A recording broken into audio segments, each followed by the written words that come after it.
I thank you all for coming, and I see a lot of veterans here, but I'll remind everybody anyways, if you want to speak, raise your hand, go to the mic, state who you are and where you live, and we'd appreciate that. And we'll open it up for comments right now. Paul. I'm just going to close the door on the way. Yeah, thank you. I'd like to turn the heat off in the schools very soon.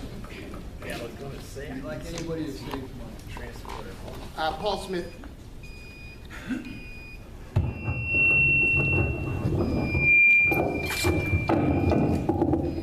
probably can turn the volume down.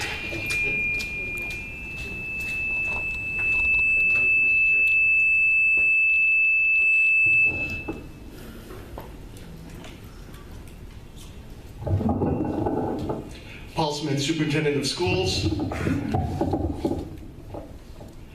In January, I presented to the Board of Education the absolute minimal increase in the school budget without doing irreparable damage to the schools.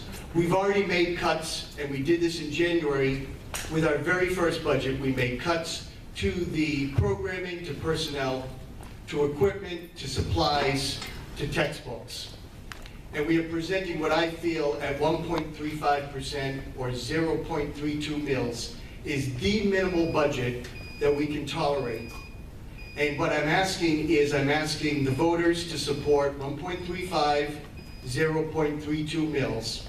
And this budget has been put together because out of respect for last year, a community that would only support 0% or 0.09% for the school, we've put forward what I consider the minimum budget that we can have for this year. I know several of you have been to meetings. If you do need copies of our materials, it's all on the website. If you can't print it and you'd like a printed copy, please call my office or stop in and we'll give you plenty of printed copies. Thank you. Thank you, Paul. Anyone else? Good evening, everyone. Raymond Churchill, 150 Bitgood Road. I'm going to speak very quickly because I do have to get back to a Footloose rehearsal that's in progress right now. I have 175 kids over there hoofing it and dancing. Mr. Skolchnik-Starner is there, Mr. Labassiers, Doc Frizzell's, Mr. Davis. We got a whole program over there that supports Mrs. Willard, I see. Anybody else that I'm missing? Baccarelli? Yeah, keep them going. Got a whole program over there that as soon as this budget goes below 1.35, we're going to lose. That's been made very clear that the first thing off the tables is the extracurriculars. Not that I don't support everything, obviously, of course I do. Everything in a school system is important, but that's one of the things that we lost last year because the budget dipped so low. And it was made very apparent that the first thing was going to be the extracurriculars that were cut last year and now we're supported by wonderful donations from companies in town that were made abundantly clear at the time of the donation that that would be a 1 year and a 1 year only donation.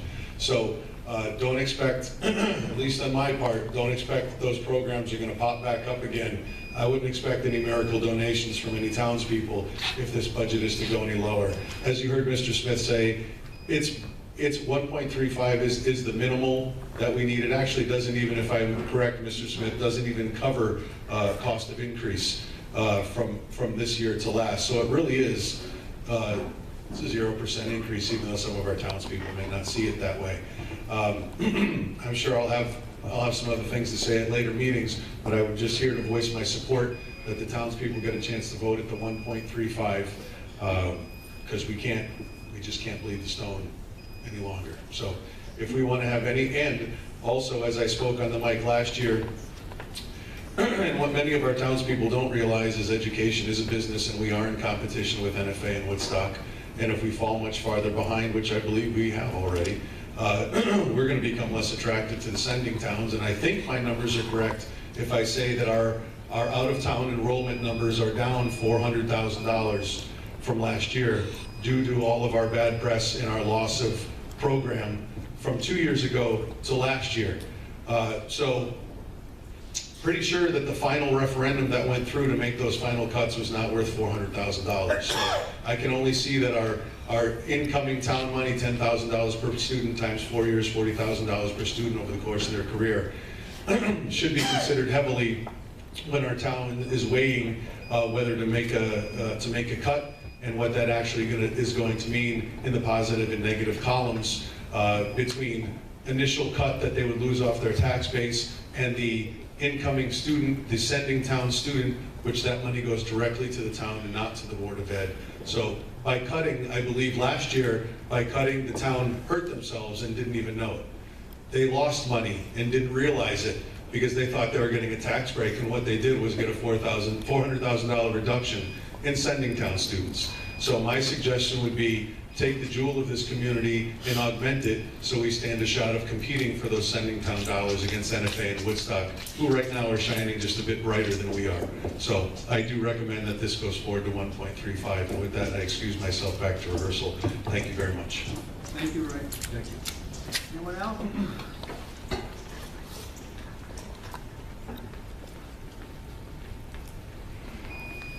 Hi, my name is Melissa Wooten, I live at 10 Nicholas Court. I just want to say, please send this budget forward at 1.35. There are things that I wish were in this budget, but I understand that they can't be, so let's avoid the debacle of last year's referendum and get this passed. Thank you. Thank you, Deb.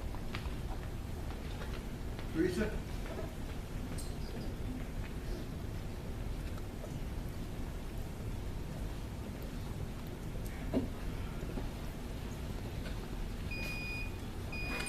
Hi, Teresa Madonna, 63 Osgood Lane, Griswold. I have 2 points I want to make, one on the education budget and one on the selectmen's budget. On the education budget, I want to, first of all, say I'm disappointed that we are returning 7 of the 18 stipended cuts or programs that were cut out of the budget last year. And this is no surprise to the superintendent, because I've voiced this opinion before. On this single-page handout, he so aptly points out that last year we made cuts which resulted in larger class sizes at the elementary and middle school, and we lost courses at the high school because of the cuts we were forced to make last year.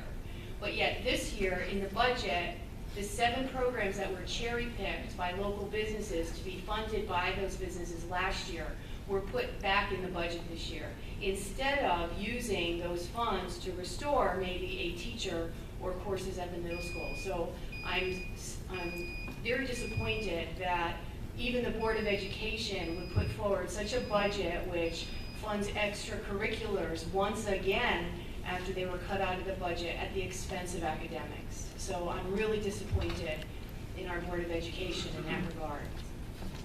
And because I'm an equal opportunity critic, I would now like to point the Board of Finance to the Selectmen's budget.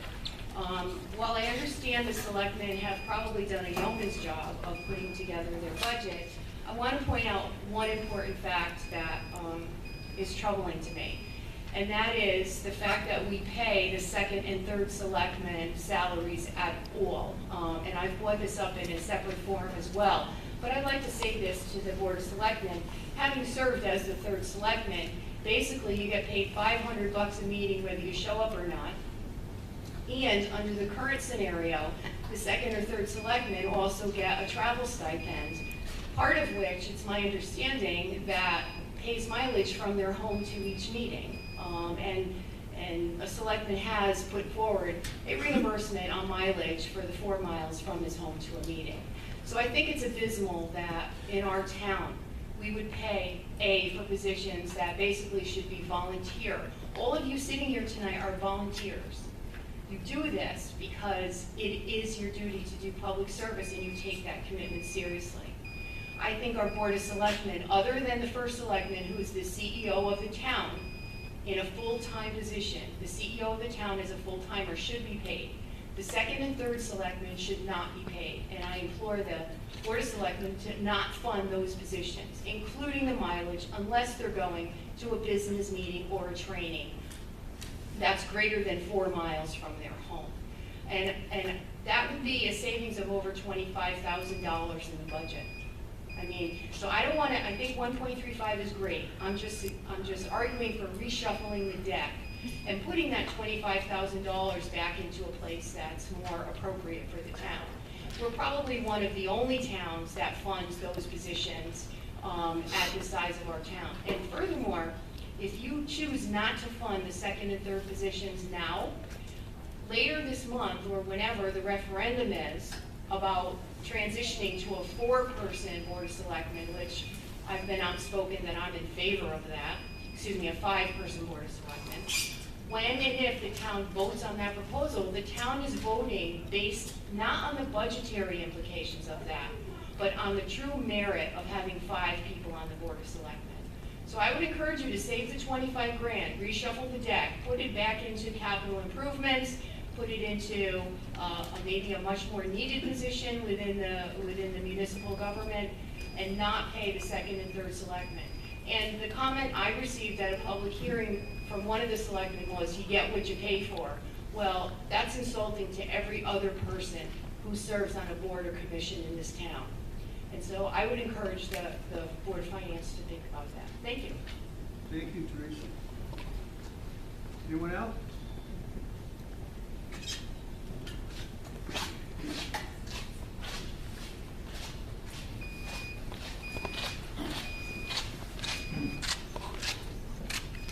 Hi, 12 Flowers, Rickstown Road.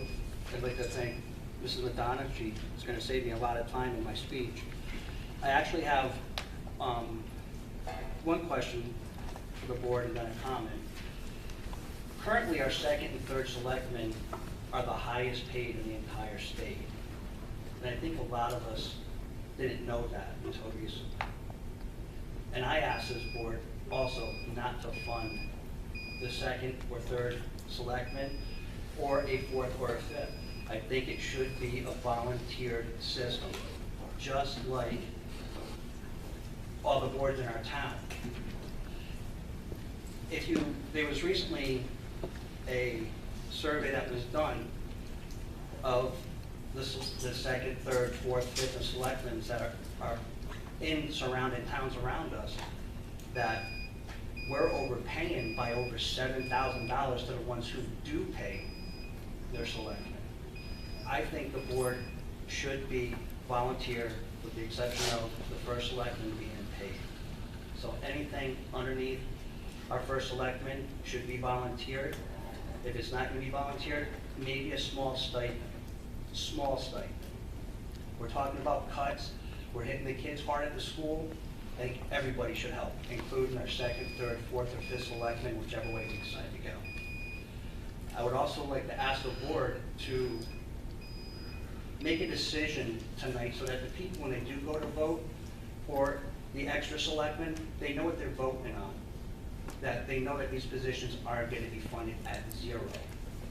I think leaving the voters and the residents in the air saying we'll wait until after the election and we'll decide then what we're going to do, I think that's a mistake on this board. Thank you, everybody, for volunteering and doing the job that you do. I've gone to several of your meetings and they've gone over 3 hours long, plus the time you must put in at home. Thank you for volunteering and giving your time to the town. Thank you. Elizabeth?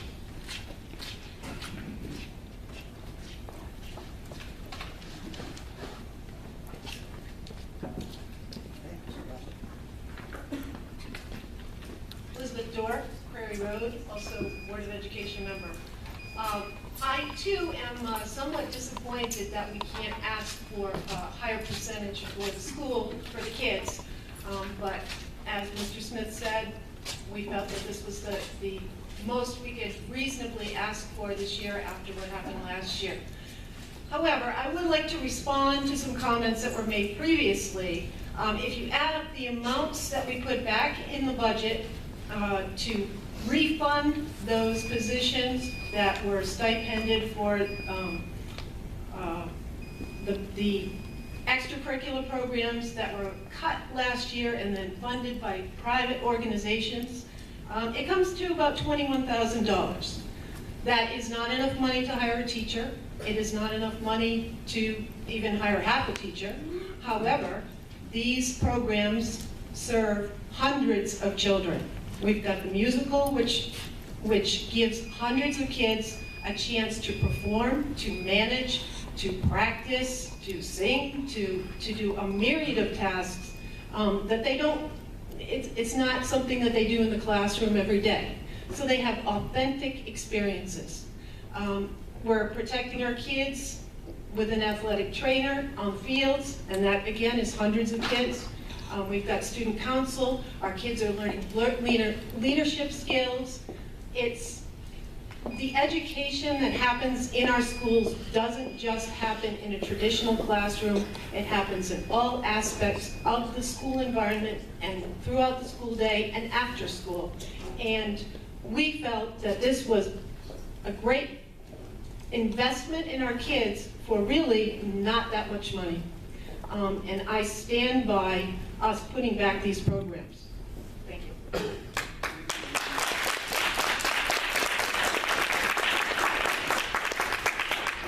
Anyone else? Lori?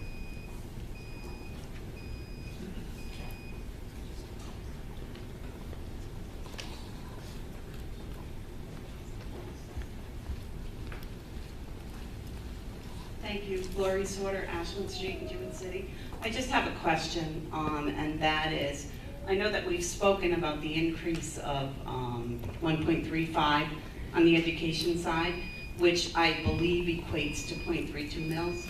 I don't know what the total proposal is. That for everything, capital, town, and Right now, as it is, 0.85 mils. 0.85.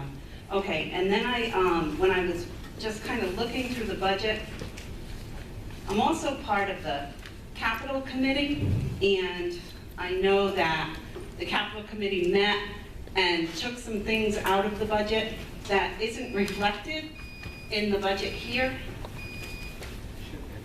Well, I know that the maintenance garage for the Board of Education was cut from the capital budget, and it's listed as proposed for $10,000, 10,000 and something.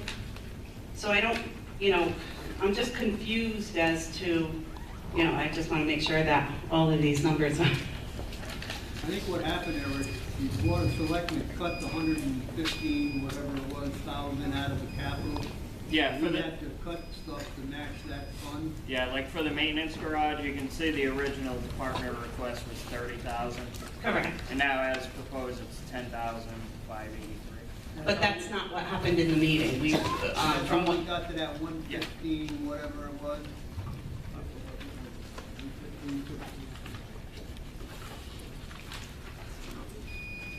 okay, well, I wasn't under that impression. I was under the impression that the maintenance garage was cut, the laminate, the windows were cut from the capital budget, and $50,000 coming out of something for the roads that Todd Babbitt had asked for. So, just for clarification, that $10,000 is still proposed in there? Yeah, it was originally 30, it got reduced to a little over 10. Okay, thank you very much. You're welcome. Thank you, Lori. Anyone else? Gentlemen, Paul.